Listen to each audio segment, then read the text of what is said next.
welcome to episode 2 of the Good Dram Show with me, Chris Goodrum. This evening we'll be tasting two very different peated malts. The first is this one, it's Kilchoman. It's from the newest distillery on Islay, which started production in 2005. And this is the Longrow 18, Longrow being the peated malt produced by Springbank in Campbeltown. So the obvious difference straight off is the age, this being 5 years old and this being 13 years older than it. So when we taste them, you should obviously see that there is that age difference. So let's start with the Kilchoman.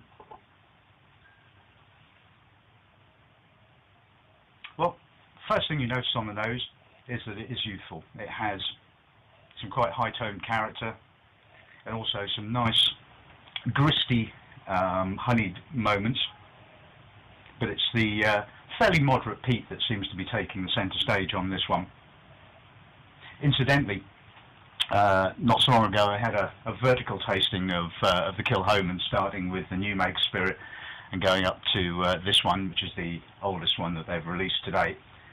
And you certainly notice that the oak is now starting to creep into the spirit, and it's starting to sort of round off the edges, maybe mute the peat just a little bit, but there's still plenty of youthful peaty character here for those that like that sort of style. Okay, well that's the nose, let's see what it tastes like.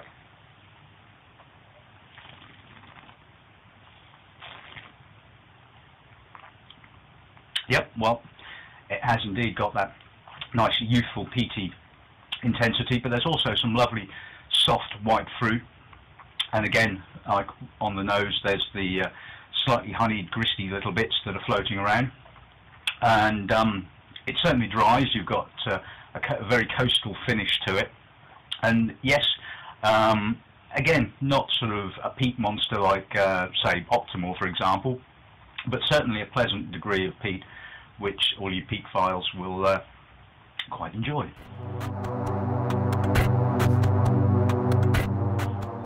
Now on to the Longrow.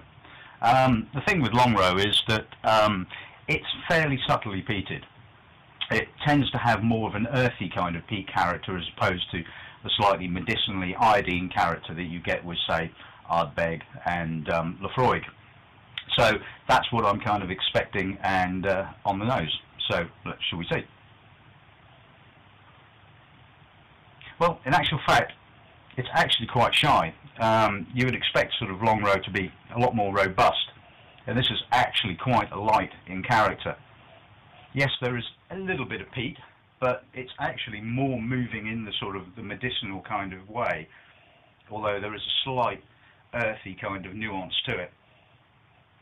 Again, it's got some really pleasant white fruits and that sort of coastal Campbeltown salts that they mention. Again, slightly oily, but showing an obvious maturity that the Kilchoman doesn't have. Okay, now we will see what it tastes like.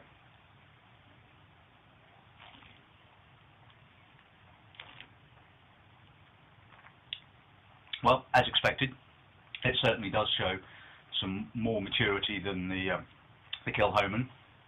The peat, however, is very, very dry. You can feel it on the edge of your tongue with an earthy kind of drying, salty character. It's certainly pretty intense, and there's a slight late iodine-y, sort of medicinally kind of note to it. But like I was saying, you can obviously taste that this is considerably older than the Kilchoman. So, in summing up, two really pleasant peated malts.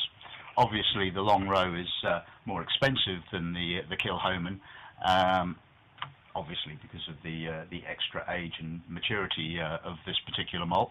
But I think they're both really quite pleasant, and they show a different character to peated malts. And they're certainly one that, if you enjoy things such as Lafroig and Ardbeg, then you should give them a try. Well, thanks for watching this episode of the Good Dram Show. You can see my tasting notes of these on our WordPress blog, and the tasting notes of all the other expressions of both distilleries that I've tasted over the years.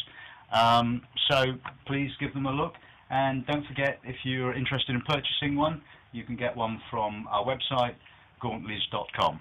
So until next time, good night.